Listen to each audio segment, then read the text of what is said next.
Hey friends, this is essentially a part two of my Chippewa original boot series. There's so many Chippewas that I've owned that I wish I covered, but these are a dead stock pair of essentially unworn, maybe worn a couple of times.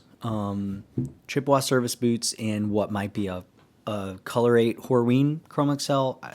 I think it's like an earlier version of Seidel's double shot, but they've got a consistent raw cord brown Vibram V-bar sole, 360 Goodyear welt construction, leather welt, beautiful piping, and they still got lots of pull up. Now, I actually don't trust this leather in a sense that their boots, a lot of times, because they were machine lasted and how they were lasted a little too tight on their toes, and the leather is like stretched and it chips.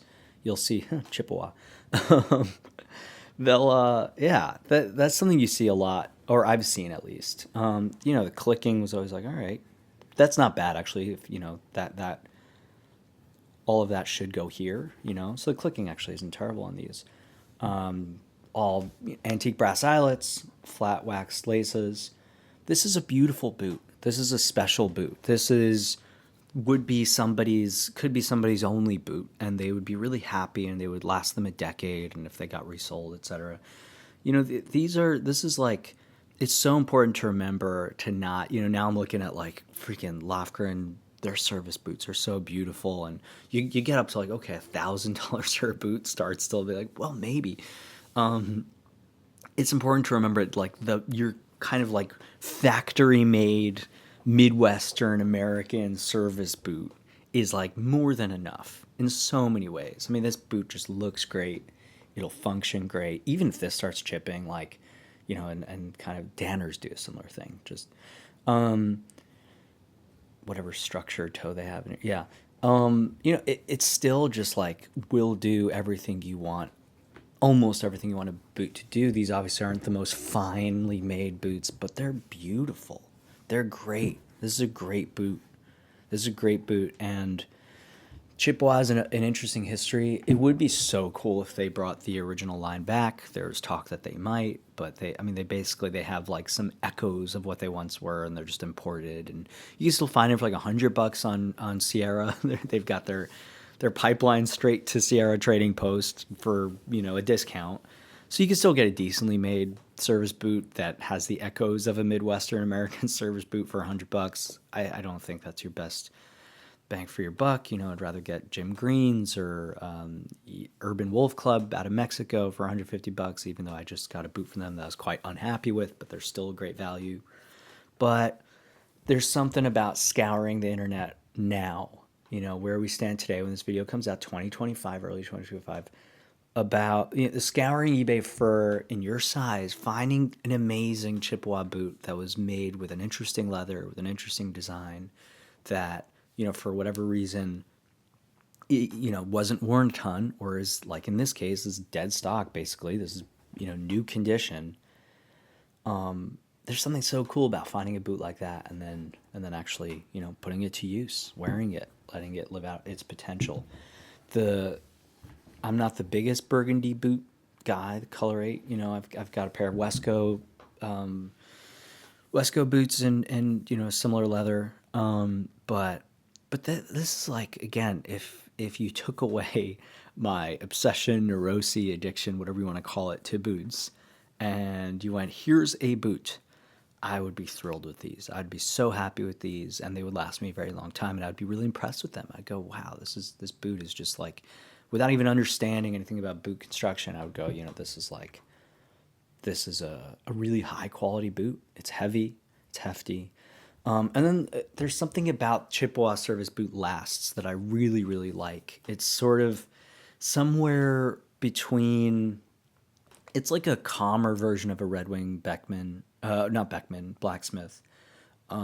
There's just a humility to their last that, again, if you ask a child to draw a boot, that this is the boot that they would draw. People say that Schott, New York City, their current boot line is made in one of Chippewa's old factories. That really does make sense. I actually just bought a pair of Schott service boots I found on eBay for quite cheap. And maybe I'll look at them and maybe do a video on those. But there's something cool about the Last, about their construction, just the simplicity. They're a great boot. They're a great first boot, but I guess the point of these videos is like, even if you own Vibergs and Lofgrens and Westcos and George Cleverleys and Yucatans, which I'm very, very fortunate that I do, this is still like a really, really special, cool boot to own and to wear. Now, as you can see, I've not worn these because I just, very lucky that I've just other boots I'm a little bit more excited about, and I don't know if I'll wear them. I might just sell them and let someone else have that great experience. Let someone else have a good deal, give someone a good deal on these. If you buy this boot for less than $200, like think about what you're getting for your money. You're getting a made in USA, beautiful leather. Again, not a perfect leather.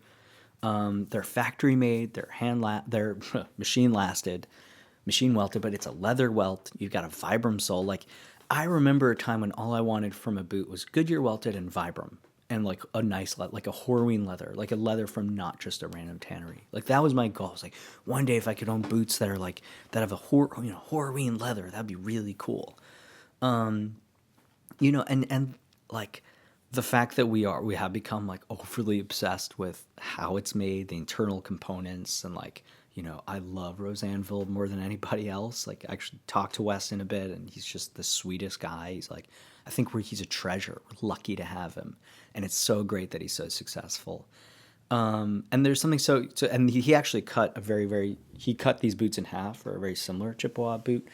But the other thing about Chippewa is like they were all made differently. They were made. The original line lasted like a decade, and they just didn't. This was a few years ago. They didn't like stick to any form of construction. Like, some of them are 270 welted. The only thing they really stuck with is like they're always leather welts and they're always Vibram soles, and I think that's great.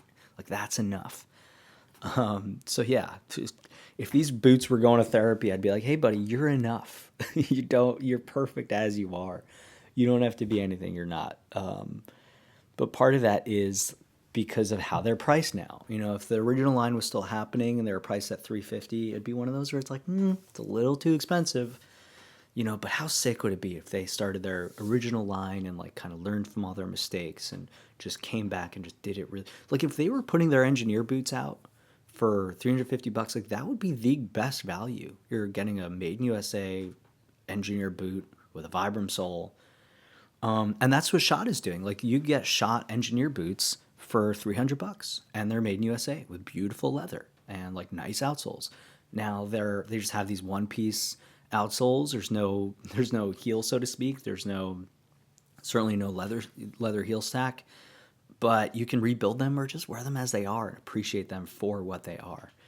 But they look great. There must be working out of Chippewa's old factory. They just have to be. But anyway, yeah, these are the Chippewa service boots. I love Chippewa. There was such an exciting time where you could go on Sierra and Sierra Trading Post, which is like Marshalls and TJ Maxx, for those of you who are not familiar. It's like the rugged outdoor version of Marshalls, TJ Maxx. You could just go on their website and find the coolest, like, made in USA boots that, beautifully made. And for a while they were just getting, just roofer boots and their monkey boots and engineer boots and moccasins and really, really cool stuff. And more importantly, just your classic engineer boot, service boot. My Freudian slip with the engineer boot is LL Bean did have a collaboration service boot with Chippewa. That's actually a beautiful design, really cool. Speed hooks, very robust, really interesting, great cap toes. But those were called engineer boots. Anyway. So yeah, there was a great time when you could just go on Sierra and find cool Chippewas. That era's over, but you could still find them all across the internet. And I think that's awesome. I think it's really, really cool. And so yeah, happy hunting. Go find something cool. Let me know if you do have any cool Chippewa finds. Anyway, thanks for watching. Appreciate you guys.